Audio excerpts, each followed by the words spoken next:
Resistance, power, and technology.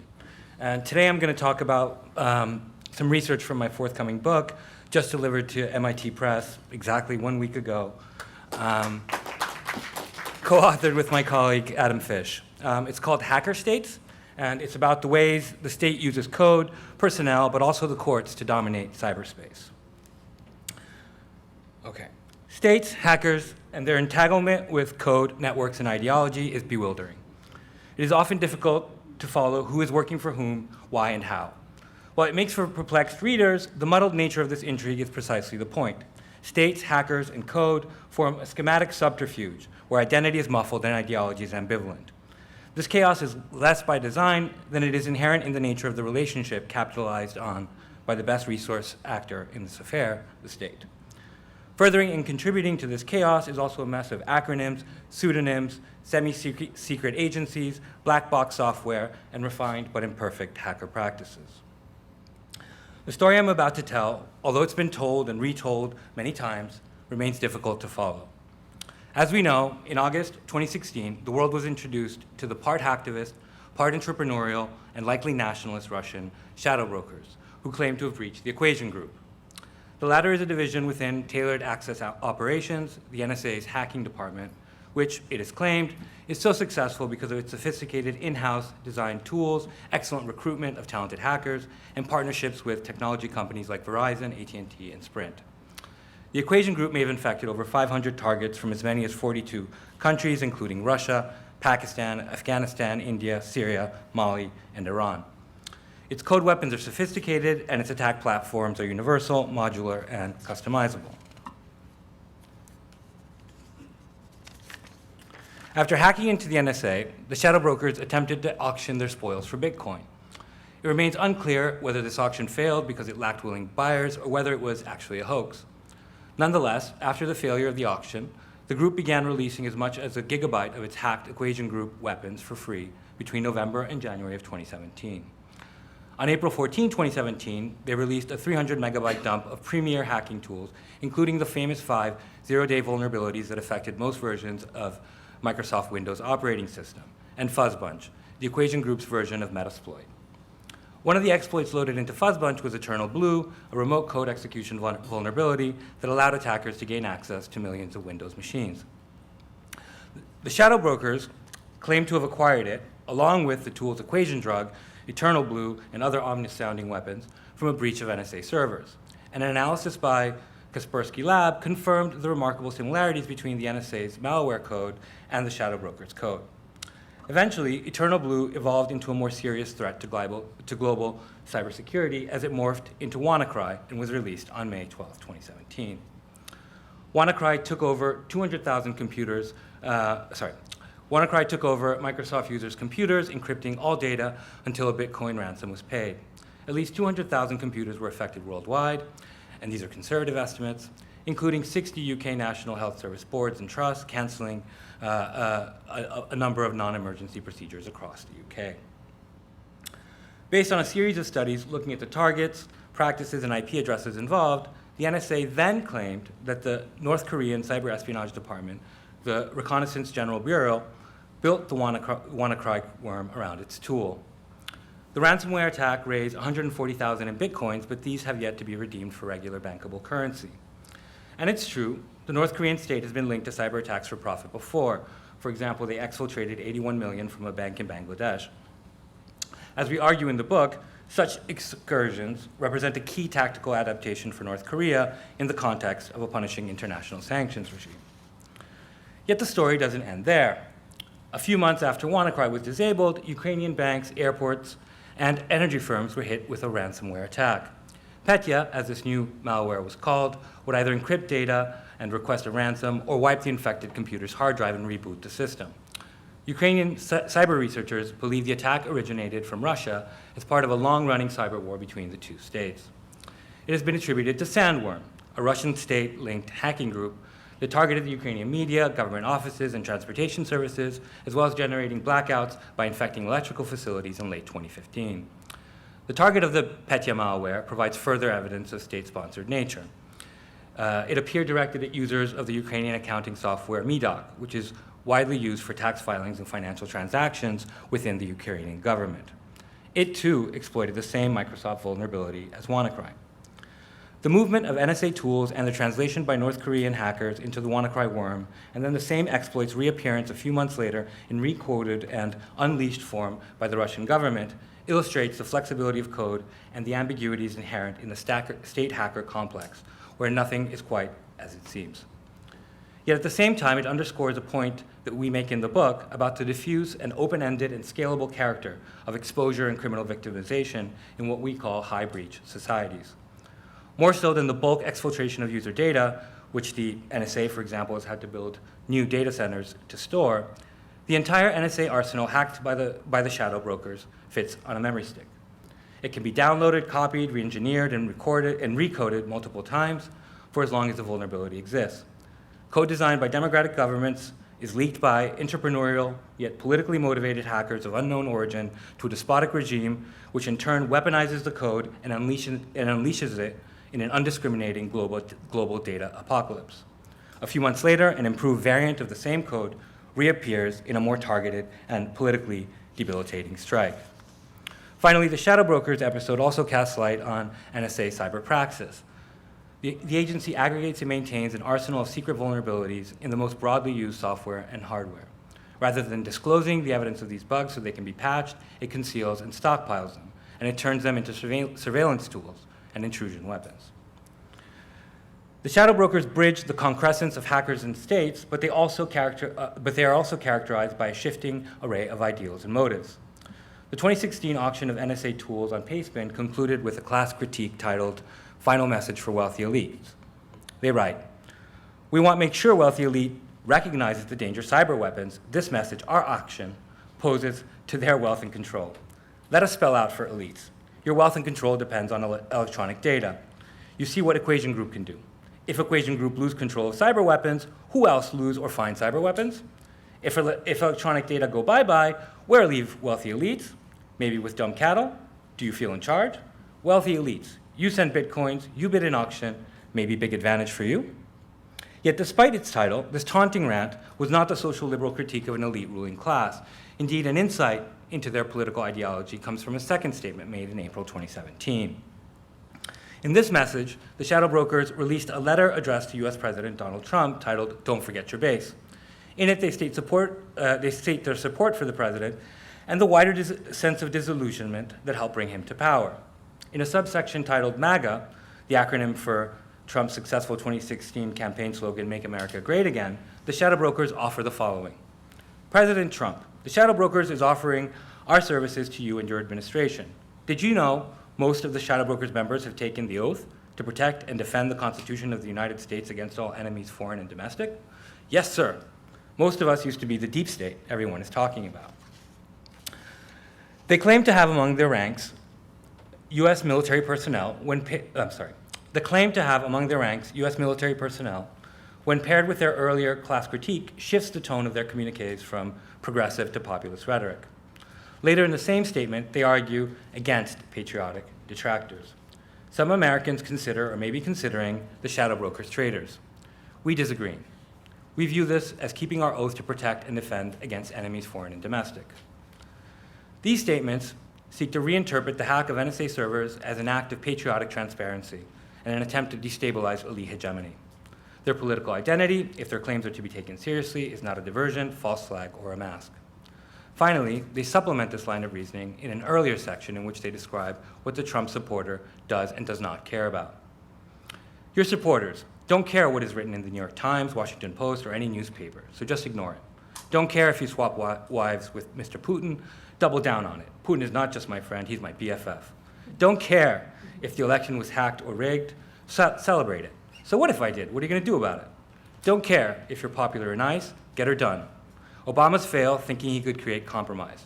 No compromise. Don't want foreign wars, do want domestic wars. Drain the swamp, destroy the nanny state. Don't care about your faith. You sound like a schmuck when you try to say God things. Do support the ideologies and policies of Steve Bannon, anti-globalism, anti-socialism, nationalism, isolationism. Ars Technica's Sean Gallagher called this memo a white supremacist, isolationist, anti-globalist message. Whether we can believe the shadow brokers' claims to be US citizens with libertarian, populist, and nationalist impulses and ties to the deep state is beside the point. The shadow brokers' efforts illustrate the entanglement of political ideology or its illusion, state agencies, surveillance technologies, illicit hackers, and bugs in corporate software. They also bring to the fore the point that in this new world, the originally distinct spheres of liberal and radical democratic digital dissent, hacktivism, covert cyber operations, and hostile state cyber incursions are inevitably scrambled, interwoven, and recombined on a global stage with fearsome scale. When the first auction began in late 2016, several believed that the shadow brokers were Russian operatives.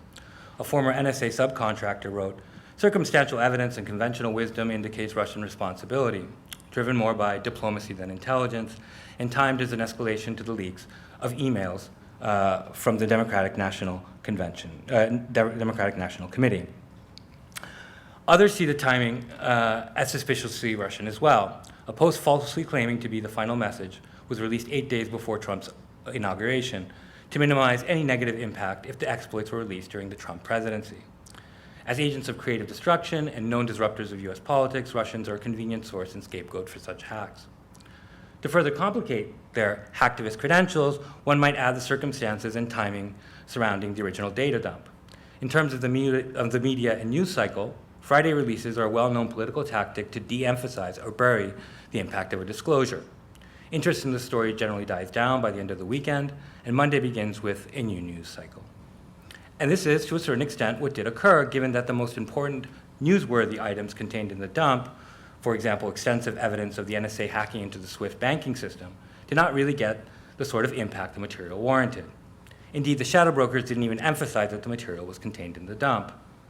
Additionally, April 14, 2017 wasn't just any Friday, it was Good Friday, so this meant that in addition to general short staffing on most weekends, the holiday ensured that many, if not most, security professionals were enjoying time off, and that if anyone was active, it was probably only script kiddies.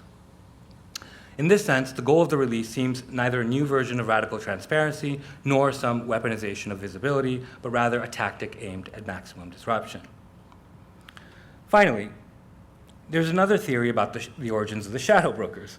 Harold Thomas Martin III was arrested by the FBI's Maryland field office on August 27, 2016, and top-secret U.S. documents were retrieved from his home and vehicle. The New York Times, as well as cybersecurity expert Bruce Schneier, suggest a connection between Martin and the shadow brokers. If Martin is the source of the leaked NSA exploits, he is certainly no longer in control of the code. No one is. And prosecutors have been unable to link Martin to the shadow brokers despite his guilty plea. But linguists that have analyzed their texts and communiques believe it is likely that it is a native English speaker, who is pretending to write in broken, vaguely Russian English. So these problems of attribution speak to the theoretical framework herein developed. It is not who or even why which is most important, but rather the processual and woven nature of this hacker-state ecology. The first WannaCry infections appeared in India, Hong Kong, and Philippines on May 12, 2017. According to England's National Audit Office, by the end of the day, the tally of infected computers worldwide was more than 200,000 in 100 countries. Yet other estimates have put the worldwide figure between 300,000 and 400,000 computers. To further confound matters, the largest number of infected computers were in Russia, followed by Ukraine, India, and Taiwan. The crisis was contained late on Friday afternoon, not by the efforts of Microsoft, but by the malware researcher Marcus Hutchins, the latest actor entangled in this skein of technology tactics and technicians. Hutchins, a 23-year-old security researcher at Cryptos Logic, is credited with stopping the WannaCry ransomware attack by creating a domain name which redirected the attacks to a sinkhole. Hutchins was on a week-long vacation when the UK's National Health Service's computer systems were hit, and before the day was out, he had effectively solved the problem. 3 months later, he was attending the 25th DEF CON in Las Vegas and relishing the accolades he received for defusing the worm. 4 days later, he was apprehended, served an indictment, and charged with 6 computer crimes at McCarran International Airport as he tried to board a flight home. It is unclear if his recent celebrity as a hacker hero led investigators to target him. As of his writing, he's on house arrest, unable to return home to the UK, and faces a potential 40 years in prison. He has pleaded not guilty and remains relatively upbeat about being out on bail and being allowed to use computers, tweeting after bail, things to do during DEF CON, attend parties, visit Red Rock Canyon, go shooting, be indicted by the FBI, and rent supercars. In this story, an exploit originates from a Microsoft bug, is mined and used by the NSA, hacked out by politically motivated yet enterprising shadow brokers, or leaked by an NSA worker, and potentially developed by Russians and North Koreans to create malware with political and economic impact. A cybersecurity hacker foils the malware and is arrested for alleged past transgressions. I want to emphasize the circularity of this example that includes a number of antagonistic characters using meandering and weaponized code with ambiguous ambitions. Once the code is mobile, it traverses a circuit that includes state-on-state hacking, courts, banks, conferences, Ukraine, the UK National Health Service, and others. The line between categories of overt and covert state action, political and subversive ideology, ethical volunteerism and cybercriminality, whistleblowing and espionage implode in the shadow brokers story. So what does this story tell us? How might we ground an analysis of the contours of this emergent state hacker assemblage while remaining cognizant of the material and technological practices they adopt, the legal orders they traverse and are bound by, as well as the individual stories, actions, and experiences that shape and subvert it? Media studies and science and technology studies provide an analytical starting point from which to understand the development of this novel empirical object. Many of the theories that fall under this thematic canopy might be characterized as either optimistic cultural studies or cynical political economic approaches. For example, inspired by the rise of user-generated content in the Web 2.0 era, marked by Google and Facebook, theories like participatory culture and prod usage celebrated the creativity unleashed by a formerly disempowered audience. A decade later, scholars interpreted user-generated content as exploitative digital labor and surveillance capitalism, wherein personal data is extracted and commodified by Google, Facebook, and the like. And theorists continue to debate whether the impact of social media and social movements is emancipatory or whether it shores up hegemonic powers. During the Occupy movement and the Arab Spring revolts of 2012, media studies scholars optimistically characterized decentralized networks as inherently revolutionary. A short time later, the euphoria wore off, and they saw in social media tools for authoritarian surveillance. There's a bounty of critical curiosity here, but agreement on the relationship between subcultural creativity, internet works, underground political action, and the state is tenuous and limited. What is universally conceded by media scholars is the increasingly networked nature of society and its profound social consequences in terms of privacy, vulnerability, criminality, and cyber war. Today we live in high-breach societies generated by chronic social media use, the profit imperative and privacy-reticent big data companies, the development of a competitive state-based cyber battlefield, illicit cybercriminality, hacktivist resistance movements, and what virtual reality pioneer Jaron Lanier calls behavior modification empires. The work of hacktivists and state hackers is possible because of access to information made available by mass social media use and the increasing ability to collaborate and disseminate which these networks afford. In turn, the use of these networks produces profit for the owners of networks, behavior modification empires, and information infrastructures. In this manner, the cultural studies political economy understanding of digital culture captures the simultaneous subcultural creativity and political economic realities that characterize some of the hacker-state relations, but certainly not all. In science and technology studies, we find a more nuanced depiction of what happens between two or more technologically mediated cultures.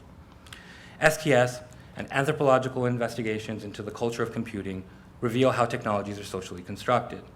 They coin concepts such as knowledge co-creation that capture the development of value, meaning, and understanding between two or more technologically mediated cultures. As a unique technology, infrastructures like the internet have the ability to influence and direct human involvement in near invisible manners. Here we can think of the ways infrastructures such as urban water supplies, communication satellites, roads, and the trade and media both constrain and make possible the flow of things, goods, services, and experiences. For the most part, optimistic readings of co-creation generate mutual benefit. For example, designers and consumers co-create to make something better. In an STS co-production framework, hackers that work for states, like those employed by the NSA and GCHQ, may have different values, opinions, and approaches, but ultimately these differences contribute to the creation of a synergistic collaboration between forces around boundary objects, like computer networks and cyber surveillance tools. Similarly, even legal struggles between hacktivists and the courts create a foundation for future structural stability and set the terms of engagement for future confrontations. However, as scholars have correctly identified, an STS perspective often overlooks the impact of hegemonic power and its consequences. Our research, contrary to the STS perspective, reveals how hacker-state relations are less a matter of negotiation or positive collaboration and more a matter of struggle, agonism, and mutual distrust. Other scholars of socio-technical convergence take a more historical view, claiming that brief moments of user agency made possible by the emergence of new network technologies are always followed by periods of closure, corporate monopolization, and restricted regulation. Here, liberation and exploitation coexist but operate at different scales, times, and regions. Moments of radical openness, collaboration, and mutual benefit often precede market consolidation, limiting regulation, and other forms of erasure and rejection. In this critical historiographical approach, the openness created by the convergence of social media and social movements that made the moment of anonymous and lulzec possible has given way to the current phase where states dominate the promise and potential of hacking. This is the result of progressive hacktivists being prosecuted, incarcerated, or transformed via market incentives to shift from black to white or ethical hackers. As a result, some of these hacktivists work for the state and the corporate forces they once hacked for political gain. In this interpretation, hackers and states are in a dialectical relationship, a game of mutual adaptation across time, with a teleology eventually leading, despite previous moments of surprising competitiveness, towards domination by the player with the most resources. In this scenario, the state succeeds in monopolizing the interface created by hackers and the state. Sometimes, creation is unintended, or what is created is dangerous and beyond the control of the contributing players. The growing literature on the Anthropocene, the present geological period on Earth marked by human domination and multi-species destruction, speaks to this monstrous co-creation of death, despair, and destruction. Philosopher Timothy Morton's concept of the hyperobject describes entities such as climate change, evolution, and the internet that are beyond our conceptualization and control. The struggles between hegemonic states and counter-hegemonic hackers, aided and guided by globalized technologies, is temporally and spatially vast like a hyperobject. Terms have developed to describe this not altogether peaceful coexistence of antagonistic co-creative forces, including the mess, staying with the trouble, and other responses to shared living in times of friction. As a messy and troubling hyperobject, the hacker state defies definitions, linear predictions of its historical trajectory, and clear control by the actors involved in its becoming. We draw from both the historical approach described above, which claims that closure follows openness in socio-technical novelties, and the troubled interpretations of large, monstrous socio-technical co-creations. To this, we are inspired not only by cultural studies, STS, media studies, Anthropocene studies, but from the quantum physics of feminist Karen Barad. In our view, her term entanglement captures the disorienting substance being engineered by hacker and state co-creation.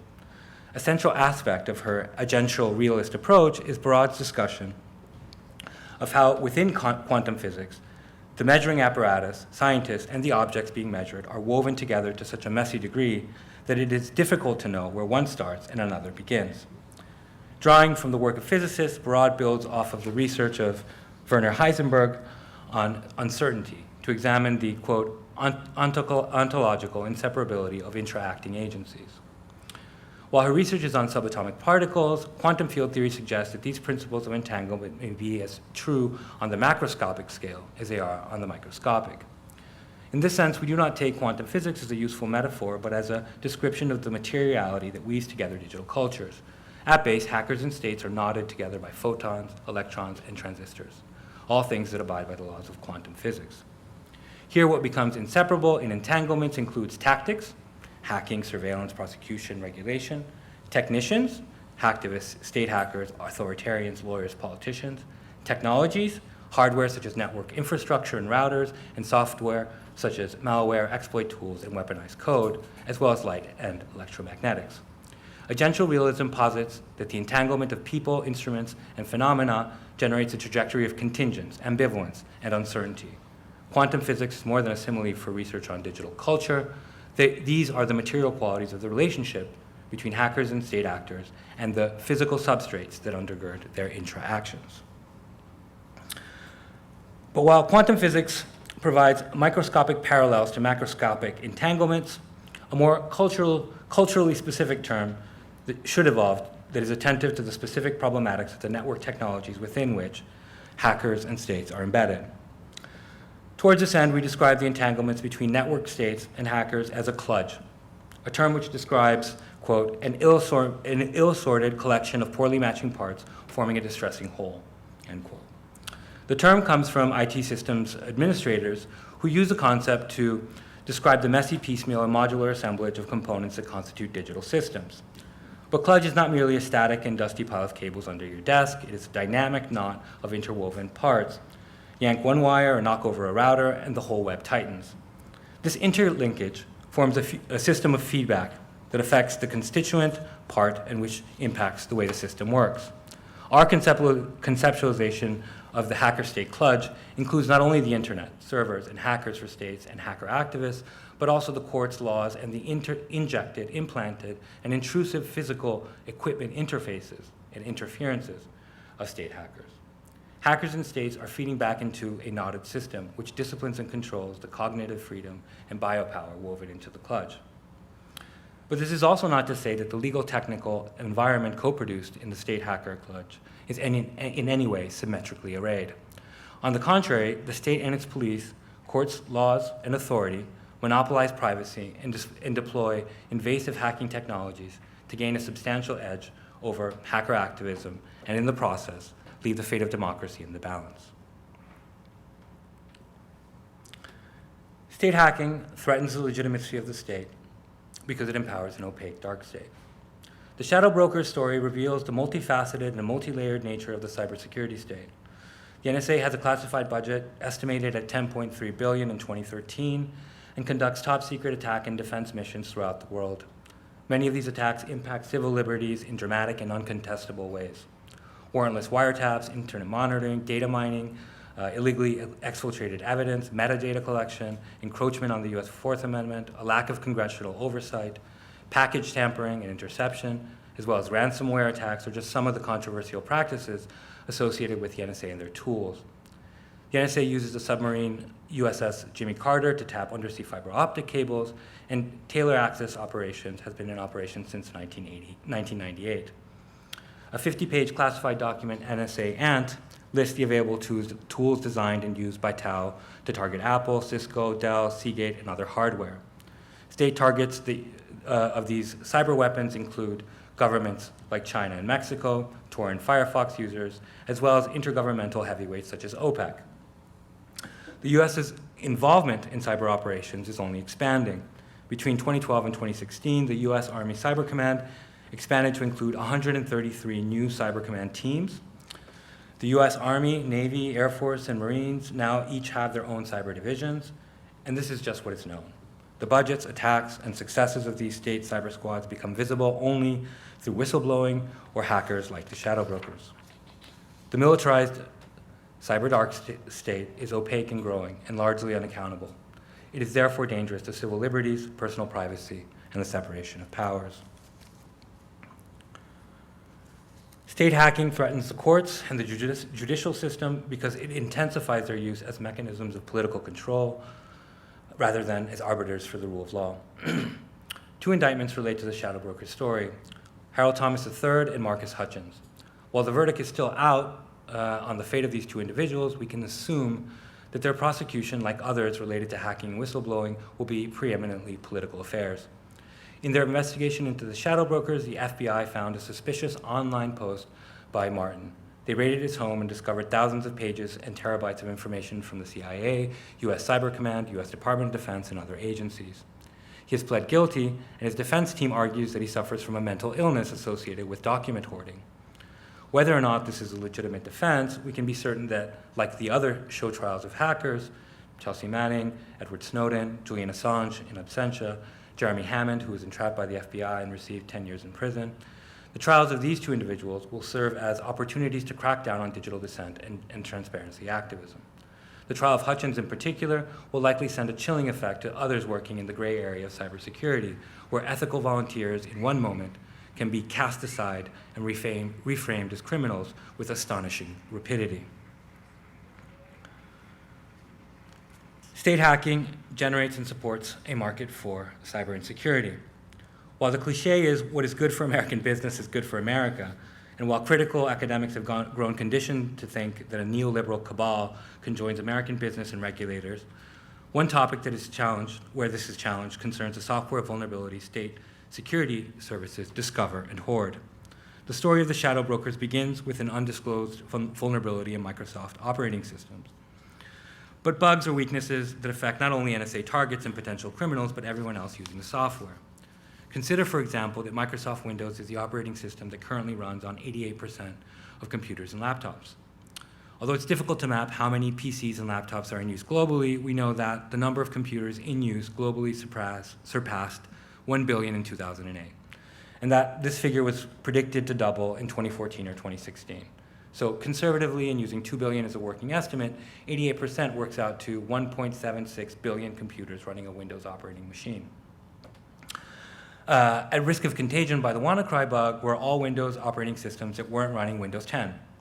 That represents approximately 60% of Windows market share, and using the above estimates, translates to roughly 1.2 billion computers worldwide. The lion's share of these computers were patched if they had automatic updates enabled, and if not, they could have downloaded the update in the 2 months prior to the release. Yet what is also important to note is that although XP was one of the most vulnerable operating systems to the bug, over 90% of the computers affected were running the still supported Windows 7. Clearly, many users did not have the automatic updates enabled or did not understand the difference between this threat and the cascade of nearly weekly security updates that our network devices increasingly need to function securely. It is impossible to have software weaknesses that enable surveillance while at the same time having secure software. Some have argued that government agencies should always report vulnerabilities to vendors. The answer to the question of what should be done with vulnerabilities rests on what is seen as the role of the government. Right? Defending the harboring of vulnerabilities by state actors means supporting aggressive and offensive intelligence gathering. This furthers a perpetual cyber Cold War state of mass and targeted surveillance, but it also generates global insecurity on an apocalyptic scale. Opposing the practice of vulnerability exploitation by states requires a more defensive, pragmatic, and perhaps isolationist, that is, prioritizing the guarding of personal borders, approach to intelligence gathering and law enforcement. Ethical hacking supports a dominating and exploitative hegemony that consists of the state, corporations, and their proxies. It does this through commodifying a practice with counter-hegemonic potential, such as hacking, and commodifying software vulnerabilities that make everyone's computers less secure. It also incentivizes unethical hacking. The shadow brokers exist in the kludge between state crackers, cyber criminals, transparency hacktivists, and cyber war entrepreneurs. The market for their services empowers the market for vulnerabilities, for zero-day exploits, and other tools of authoritarian cyber power. The market creates a need for cyber mercenaries, wherein the distinctions between explicit and implicit forms of state-sponsored hacking are often intentionally blurred. As the American military has long understood, there are several advantages to having a private military force unaccountable to government and opaque from the public. Consider Hacking Team, the Italian surveillance technology company that builds and retails tools for governments. Hacking Team is an equal opportunity privateer, providing surveillance tools to Egypt, Italy, Russia, Ethiopia, Bahrain, and Sudan. Documents hacked from the company show that their business dealings extend to a host of countries with questionable records on human rights and online privacy, including Azerbaijan, Morocco, the United Arab Emirates, and Kazakhstan. Although they've been dubbed the enemies of the internet, Hacking Team's business thrives in a market where building, customizing, and selling penetration suites, surveillance platforms, and exploit frameworks to states and private entities is a legitimate business practice. Hacking Team's chief crime from this perspective is selling its wares to the wrong state, or states, not necessarily what it was actually selling. This market incentivized model of contractual exfiltration brings the private and public sectors into a tight embrace. It furthers a secret conclave that systematically subverts the entire notion of the state as a public authority, an entity whose whole legitimacy is bound up with questions of accountability. State hacking threatens democracy. What is rapidly vanishing in high-breach societies, perhaps even before it has fully materialized, is the notion that we can be digital citizens, with a range of rights and responsibilities translated for the networked age. Citizenship is an ambivalent concept, both valued in debates about nationalism and migration, and debased in a postmodern world skeptical about the validity of formerly powerful institutions, such as the state, labor unions, and the family. As we align more with political tribes, subcultures, work cultures, causes, and other niche politics, our digital practices have contributed to the fragmentation of institutions and the traditional concepts that undergird them, like citizenship. And the fragmentation of the individual from public communities into difficult to recognize micro-tribes has also posed a problem for state surveillance agencies. Alongside this, the attraction of fast and free social media has created billion-dollar technology companies soliciting and retailing the personal information of users to advertisers. This form of surveillance capitalism also has a powerful state component, in that state security agencies quickly learn to augment their data collection activities through secret collaborations with technology industries. In this sense, the development of digital surveillance and hacking practices partially solves the fragmentation problem because it gives the state new abilities to refilter the population into categories for monitoring and ultimately control. State hacking erodes digital citizenship, which, according to Wall, Jorgensen, Bennett, and Taylor, requires the security of and interest and trust in infrastructure, an enabling policy framework, freedom to enact citizenship through expression and protest, knowledge of the characteristics of the infrastructure and its affordances, and informed consent. Instead, state cracking requires vulnerabilities in consumer software, which it encourages, fails to disclose, and exploits. For example, the NSA engineered backdoors into cryptographic standards, allowing them to guess passwords and decrypt messages. These efforts, in league with the hacking of citizens and the feeble consumer protection regulations of technology industries, make for a state of insecurity, antithetical to the stable conditions necessary for digital citizenship to arise. Where digital citizenship requires fearless debate, passive surveillance and active reconnaissance by governments makes internet users more frequent, more frightened, compliant, and wary of digital expression. Despite this lack of security, governments do not miss an opportunity to discursively capitalize on the fear of hackers and cyber war to expand their surveillance powers. Truncated transparency over select government programs is a feeble trade-off as the state assumes more power over digital citizens.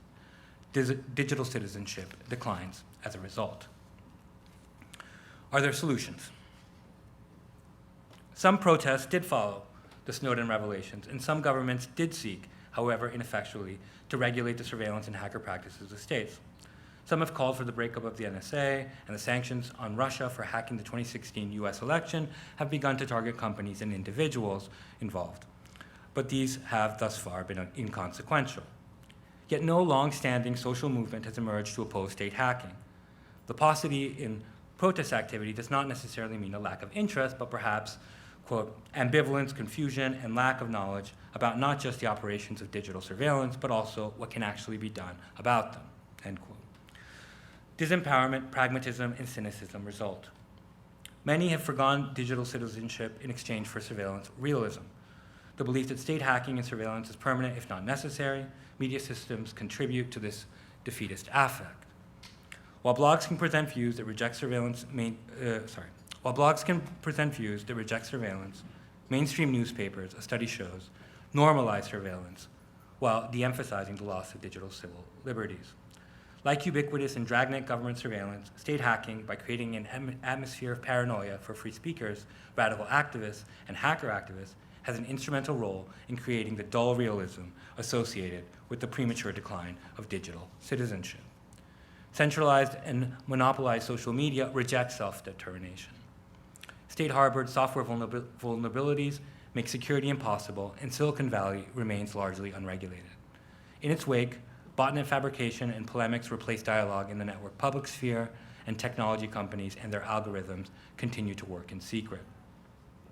Poor, politicized, marginalized, gendered, and ethnic communities remain the first and worst hit in high-breach societies.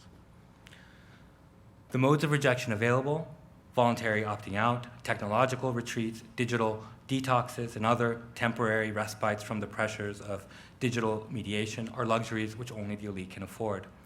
selective refusal, noncompliance, evasion, deliberate ambiguity, confusion, and providing misleading personal information remain options for the digitally literate citizen. Yet here, a mode of neoliberal subjectivity puts the responsibility for privacy on the individual instead of the state. Our idealized radical line of flight into the kludge is a hackback. In this desire, the shadow brokers offer a successful model few others have been able to copy in terms of bravery and impact. But as a white supremacist, isolationist, anti-globalist, capitalist group, the shadow brokers are an epic fail. What we write into becoming are hacktivists with the chutzpah and skills of the shadow brokers, but motivated by a social justice ideology.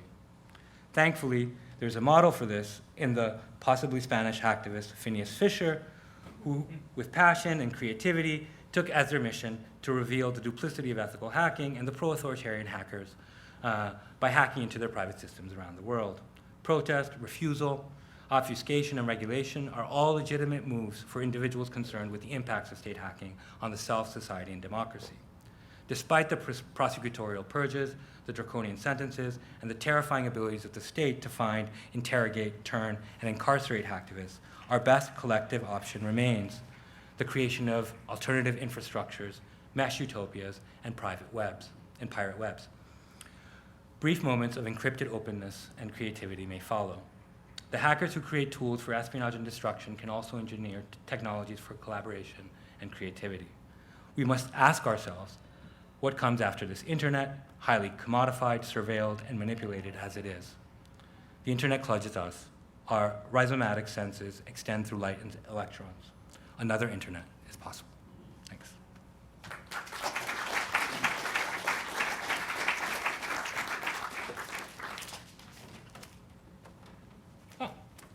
Thanks. Sure. All right. We're going to get ready. Is there time? That's fine. Unfortunately, we're running really close on the edge. Okay, sorry. So, yeah. So questions